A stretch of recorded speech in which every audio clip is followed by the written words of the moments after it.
நம்ம பார்க்க போகிற ஆசனா பேர் சுப்த வஜ்ராசன். வஜ்ராசனம் நம்ம ஆல்ரெடி உசட்டாசன் அப்படின்ற ஒரு இதில் பார்த்துருப்போம்.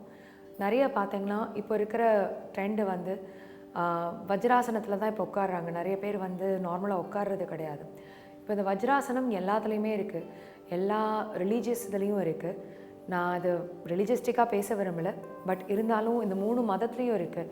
நீங்கள் கிறிஸ்டின்ஸ் ஆகட்டும், நீங்கள் முட்டி போட்டு தான் நீங்கள் ப்ரே பண்ணுவீங்க. முஸ்லீம்ஸ் ஆகட்டும், நீங்களும் முட்டி போட்டு தான் ப்ரே பண்ணுவீங்க. ஹிந்துஸ் ஆகட்டும், இந்த வஜ்ராசனத்தில் உட்காந்து தான் நீங்கள் அஷ்டாங்க நமஸ்காருக்கே போவீங்க. ஸோ வஜ்ராசனம் யாராக இருந்தாலும் பேசிக்காக யாராக இருந்தாலும் பண்ணி தான் ஆகணும், எந்த ஒரு ரிலீஜியன் இருந்தாலும். ஸோ இது எப்படி பண்ணுறோம், யாராக இருந்தாலும் இது வர்றது கிடையாது. எல்லா ரிலீஜியஸ்லையும் இருந்தாலும் மக்கள் இதை பெருசாக எடுத்துக்க மாட்டேங்கிறீங்க. ஸோ இப்போ இந்த வஜ்ராசனத்தில் எப்படி ரிக்ளைண்ட், அதாவது நல்லா பின்பக்கமாக போய் சுப்த வஜ்ராசனம் பண்ண போகிறோம். இது சைக்கிளிங் பண்ணுறவங்க தயவு செஞ்சு நல்லா பண்ணலாம். ஆத்லீட்ஸ், ரன்னர்ஸ், நிறைய அது குவாட்ரிசெப்ஸ் ஸ்ட்ரெச் வேணும் அப்படின்னு நினைக்கிறவங்க தாராளமாக இந்த ஆசனா பண்ணலாம். இது எப்படி பண்ணலான்றதை பார்ப்போம். முதல்ல வஜ்ராசனத்தில் உட்காந்துக்கோங்க. நல்லா மூச்சு உள்ளே இழுத்து வெளியில் விடுங்க. கால் பாருங்கள் எப்படி இருக்குதுன்னு சொல்லி. கால் ஃப்ளாட்டாக இருக்கணும். இப்படி கால் கீழே ஃப்ளாட்டாக உட்கார முடியாதவங்க இங்கே கீழே ஒரு குஷன், ரோல் ஆன் குஷன் வச்சுக்கலாம், இல்லை பெட்ஷீட் வச்சுக்கலாம், ஒரு சாஃப்ட் பில்லோ கூட அடியில் வச்சு உட்காரலாம். நல்ல மூச்சு கை 2 முட்டியில் இருக்கணும். நல்ல மூச்சை உள்ளே இழுத்து வெளியில் விடுங்க. மூச்சு உள்ளே இழுக்கிறப்போ வயிறு வெளியில் வரணும். மூச்சு வெளியில் போகிறப்போ வயிறு உள்ளே போகணும். Balloon method. Take a deep inhale and exhale. இப்போ சுப்த வஜ்ராசன் எப்படி போகலான்னு பார்ப்போம். நல்லா கொஞ்சம் ஃப்ரண்ட்டில் வந்துக்கோங்க. கால் அகத்திக்கோங்க. இப்போது கால் அதே நிலையில் தான் இருக்கணும்.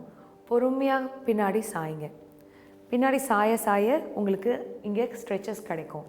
இது முதல் நிலை. என்னால் இவ்வளோ தான் முடியும்னு நினைக்கிறவங்க இதோட ஸ்டாப் பண்ணிக்கோங்க. 2வது நிலை, பொறுமையாக ஒரு சைடு மட்டும் எல்போ கீழே வைங்க. இந்த சைடு வைக்கிறதுக்கு சில பேர் பயப்படுவாங்க. இந்த சைடு வச்சுட்டு கூட நீங்கள் இப்படியேவும் இருக்கலாம். 3வது நிலை, நல்லா எல்போ 2 சைடும் கீழே வச்சுருங்க. அட்வான்ஸ் நிலை, நல்லா ஃப்ளாட்டாக படுத்துருங்க. ஷோல்டர் நல்லா கீழே இருக்கணும். இப்போ நீங்கள் இதில் ஆசனா பண்ணுறப்பயே உங்களுக்கு உங்களோட ஃப்ரண்ட் தைஸ், அதாவது உங்களோட குவாட்ரிசெப் மசில்ஸ் நல்லா ஸ்ட்ரெச்சஸ் தெரியும். நல்லா மூச்சை உள்ளே இழுத்து வெளியில் விடுங்க. நார்மலாக இருங்க.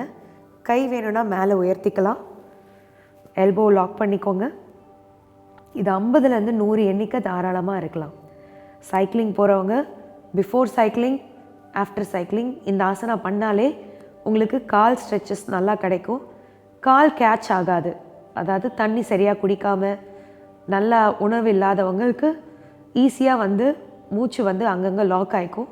அப்படி இருக்கிறவங்களுக்கு காலில் லாக் ஆகாது. நல்லா மூச்சை உள்ளே இழுத்து வெளியே விடுங்க. 50லேருந்து 100 எண்ணிக்கை தாராளமாக இருக்கலாம். இப்போ பொறுமையாக கையை ரிலாக்ஸ் பண்ணிக்கோங்க.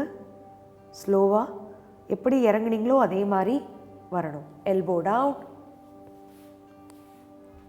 ஒரு சைடாக ஒரு கழித்து பொறுமையாக மேலே எழுந்திரிச்சு வரணும். மறுபடியும் வஜ்ராசனத்தில் உட்காருங்க.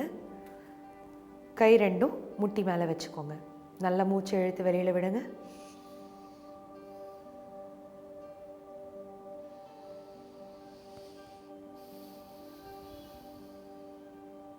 மெதுவாக நீங்கள் சுகாசனாக்கு வந்துடலாம்.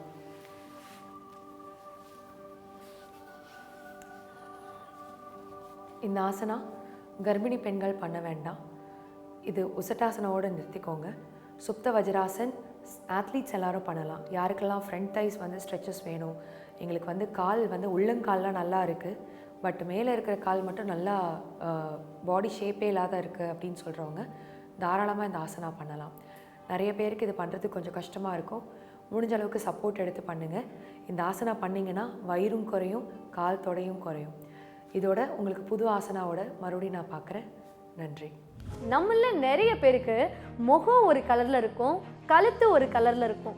இன்னும் குறிப்பாக சொல்லணும்னா முகத்தை விட கழுத்து ரொம்பவே கருப்பாக ஒரு சில பேருக்கு இருக்கும் இல்லையா?